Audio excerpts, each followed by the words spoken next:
Well, hello, VTubers and IRL reactors alike. I'm your host, Rehash, and welcome back to the Gentleman's Chat. And today we have quite a little treat for you.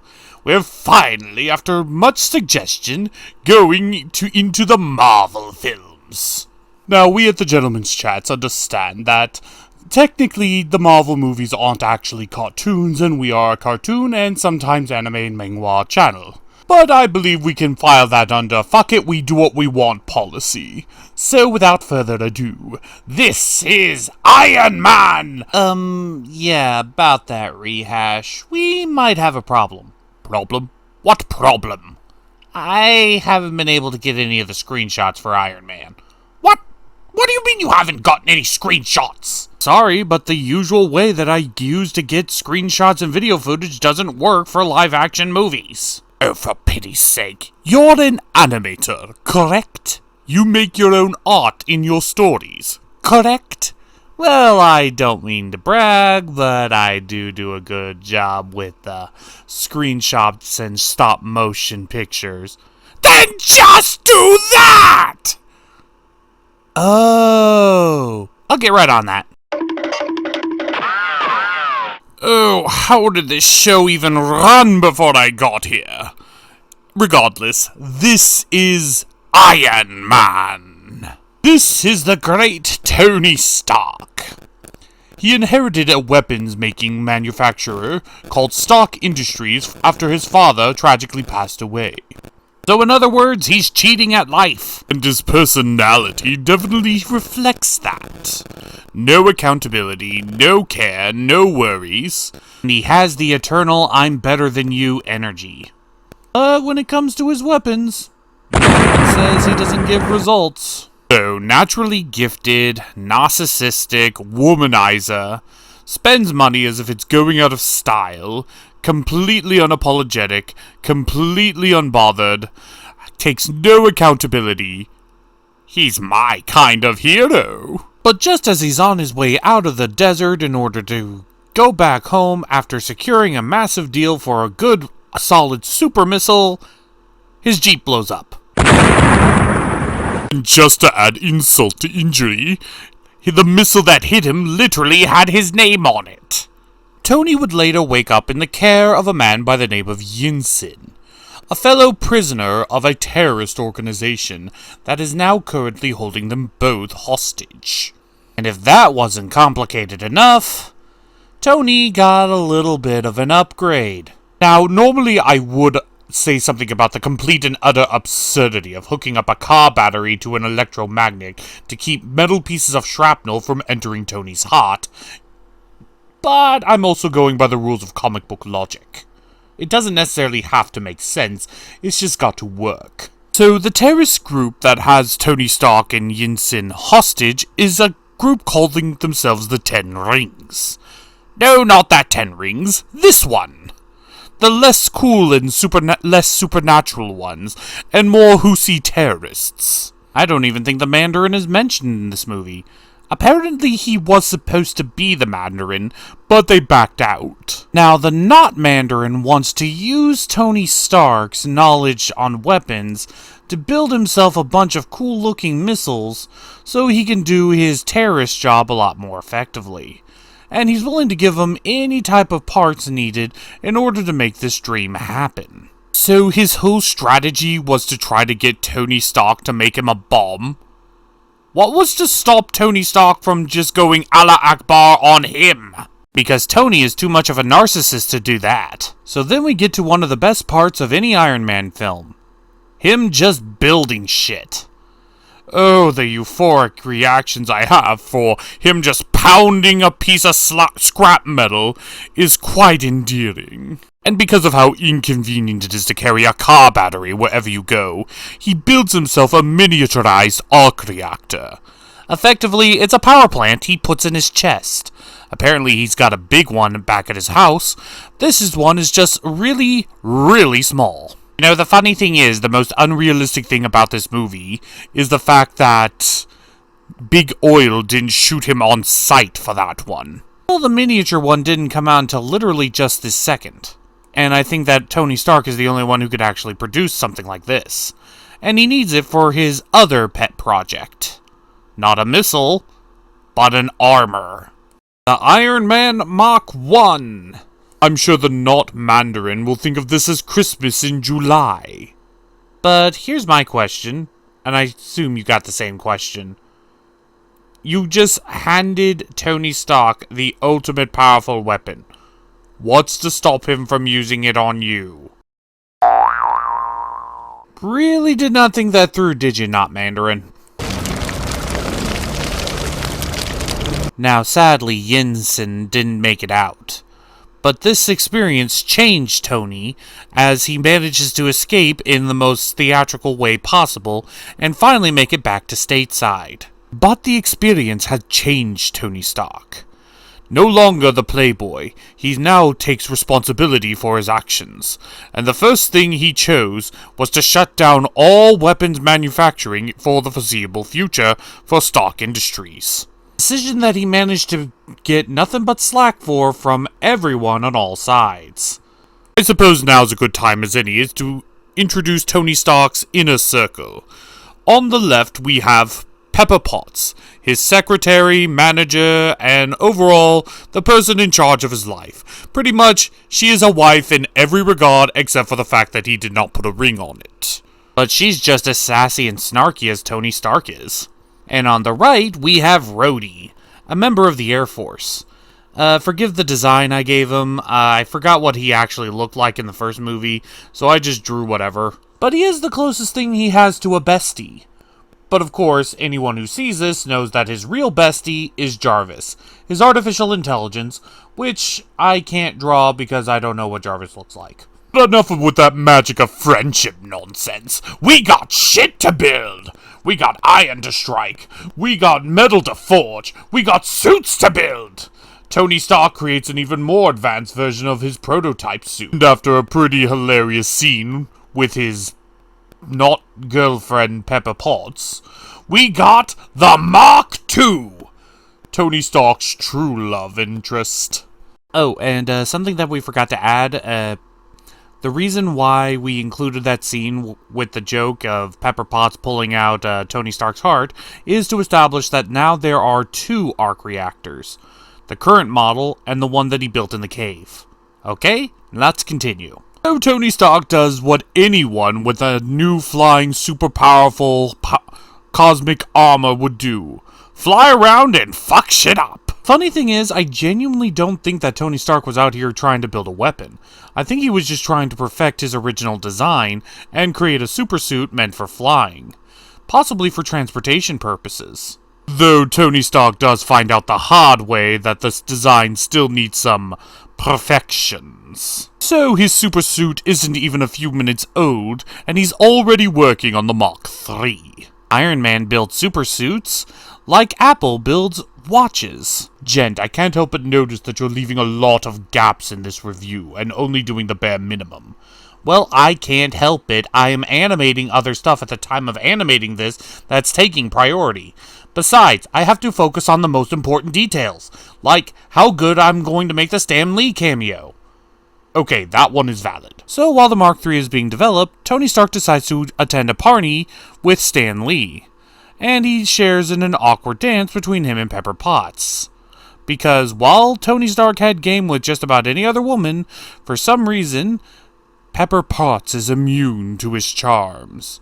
Well, I'm assuming it's awkward because Pepper Potts was on the other side of those after-party orgies, and probably was in charge of the cleanup.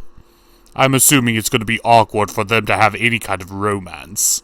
But unfortunately, any chance for Tony Stark to score tonight was ruined by the press, who showed him pictures and evidence of those same terrorist groups that held him hostage having his weapons, including the new one that just came off the line, the one that he went there to demonstrate in the first place.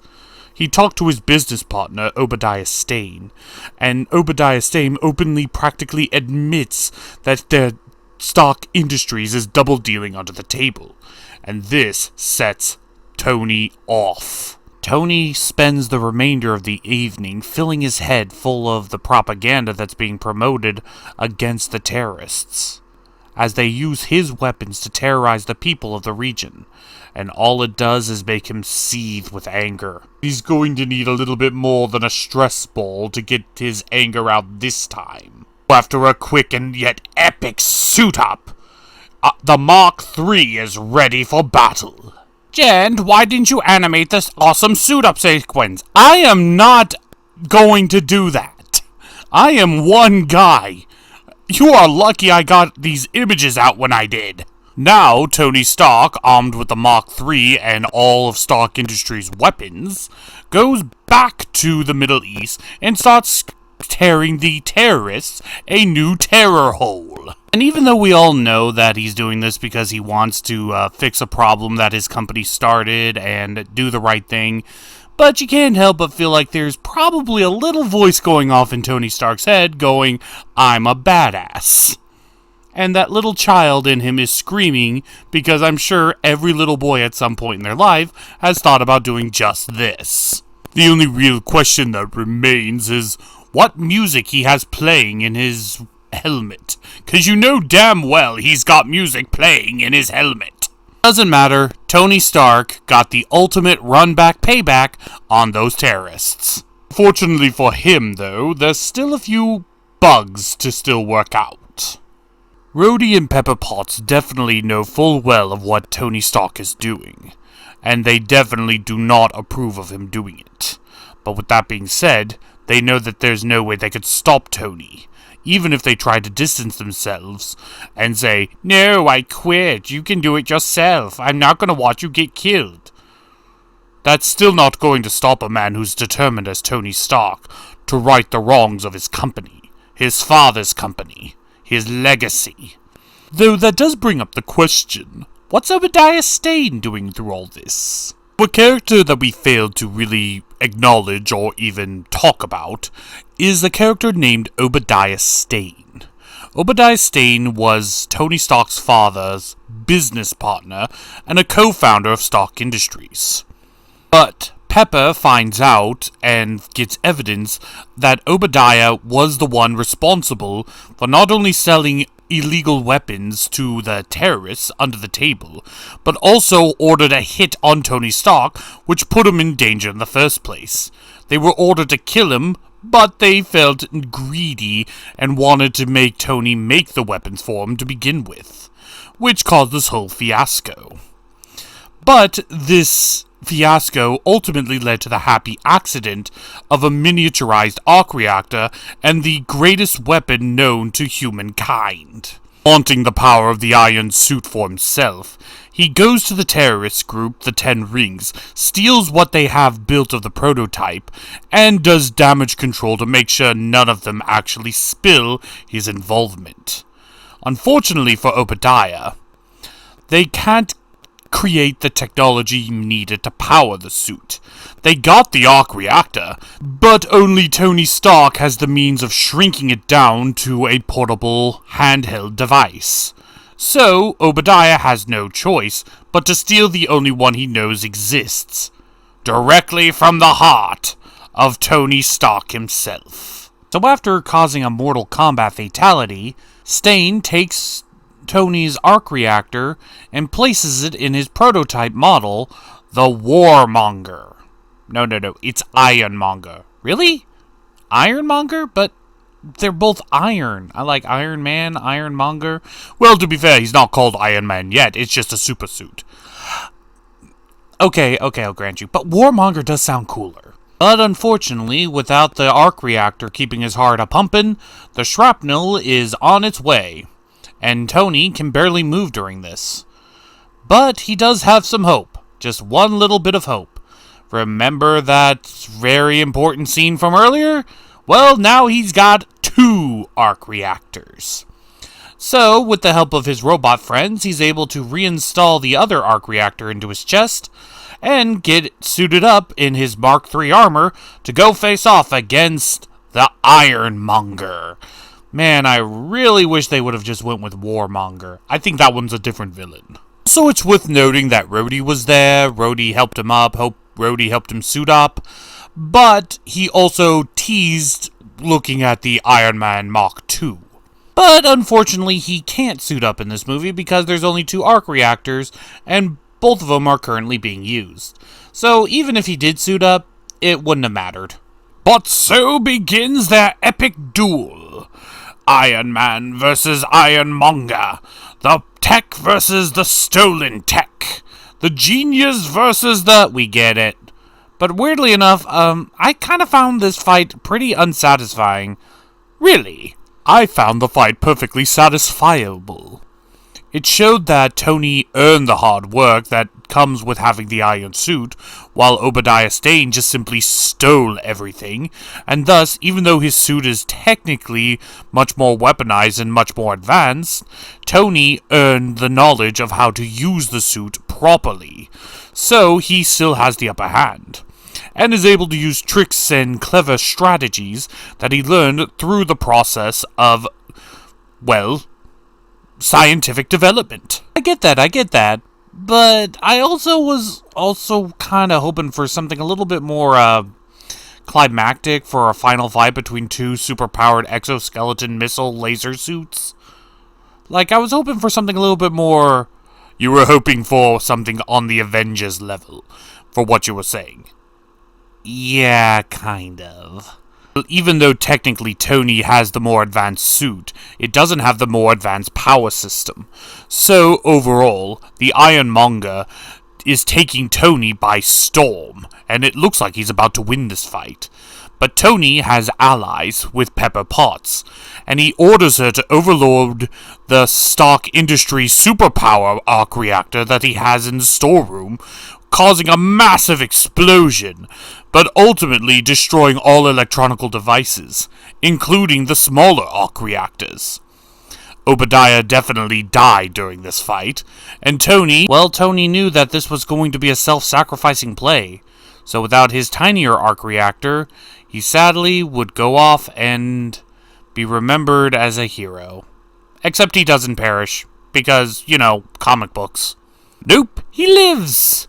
And because of his actions of the night before, as well as what he did during the terrace, he was given the name Iron Man, the Man of Steel. And of course, during the press conference where he had to confirm that he wasn't Iron Man, that he had nothing to do with it and he had to stick to the cards, he gives his famous line, "I am Iron Man." And movie fades to black. Oh, and there's this one weird scene at the very end where, Morpheus comes up and starts talking about how Tony needs to avenge something, but I'm sure it's nothing. And that was the original Iron Man, and ooh la la, what a start to a massive superhero franchise! I think a large part of it that separates this movie from all of the other Marvel movies down the line, and I mean all of them, is the fact that this one is just allowed to be its own movie. Not setting up anything in the future timeline, it's just allowed to be its own superhero movie. And Iron Man is the perfect proxy for the MCU starting off, because he is such a flawed but interesting character. He starts off as a massive narcissist. He's still a narcissist, but now he's a narcissist doing the right thing after suffering at the hands of the weapons he himself created. And I think also a large part of it is that Robert Downey Jr. is Iron Man. I mean, there's no getting around that. There's some actors that were born to play certain roles. While certain roles make actors, Robert Downey Jr. makes Iron Man. Everybody in this movie played their roles to the best of their abilities. And it was also nice to not have to worry about them trying to set up for the next movie down the pipeline. You're just allowed to just enjoy this movie. Justly. Now, I am a little upset that we didn't get to see the actual Mandarin and the 10 Rings in this one, but that just means there's something to look forward to down the pipeline! Why do I feel like I just jinxed myself? Regardless, Iron Man is the king of the MCU for the reason. You can go ahead and keep your Captain Marvels. We'll take Iron Man any day of the week. Oh, and we still have 3 other important Avengers to go! Don't you mean 5? 3 important ones. Fair enough. So with everything said, I'm Rehash, and this is Gent. And this has been a Gentleman's Chat, and we'll see you all next time! For the Hulk. Wait, that means I also have to do all the animation scenes for the Hulk too! Right, even Jen's quick drawing does take time. So please be patient. If we are a little late in uploading any videos, it's mostly because we haven't even gotten them done yet.